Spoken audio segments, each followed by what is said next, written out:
தூசி நிறைந்த ஜன்னல்கள் வழியாக சூரிய கதிர்கள் படும். ஷாஃபி ஒரு பழைய மரப்பெட்டியை திறக்கிறார்.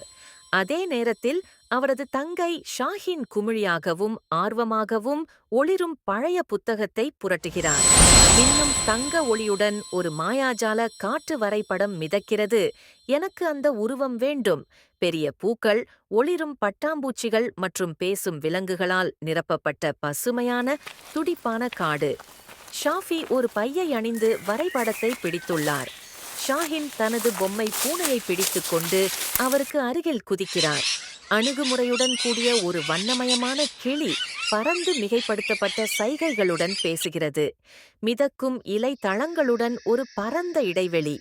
ஒளிரும் கண்களுடன் ஒரு கல் குரங்கு சிலை உயிருடன் வருகிறது.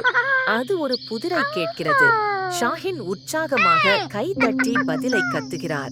காற்று இசை பெருகும்போது ஒரு பாதுகாப்பான பாலத்தை உருவாக்க இலைகள் மாயாஜாலமாக இணைகின்றன. நகரும் கொடிகள் மற்றும் கண்ணாடிகளால் ஆன மாறிவரும் காட்டு பிரமையின் மேலிருந்து கீழ்நோக்கிய காட்சி. ஷாஃபி குழப்பமாக தெரிகிறாள். ஷாஹின் கண்களை மூடிக்கொண்டு இசை ஒலிகளை பின்பற்றுகிறாள். கொடிகள் உறைந்து பாதையை அழிக்கும்போது அவள் ஷாஃபியின் கையை இழுத்து வெளியே அழைத்துச் செல்கிறாள். ஒளிரும் படிகங்களைக் கொண்ட ஒரு மாய குகை. ஒரு மாயாஜால கொடி அவர்களை மென்மையாக பிடிக்கிறது.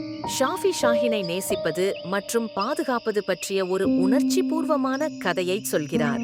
கொடி அவர்களை விடுவிக்கிறது. ஒரு பீடம் மேலே உயர்ந்து அதன் மேலே மிதக்கும் தங்க ஒளிரும் திசை காட்டியுடன் ஷாஹின் கையை நீட்டி ஒரு ஆசையை வைக்கிறார். மாலை வானம். அவர்கள் கைகோர்த்து காட்டிலிருந்து வெளியே நடக்கிறார்கள். ஷாஃபியின் பையில் திசை காட்டி ஒளிர்கிறது.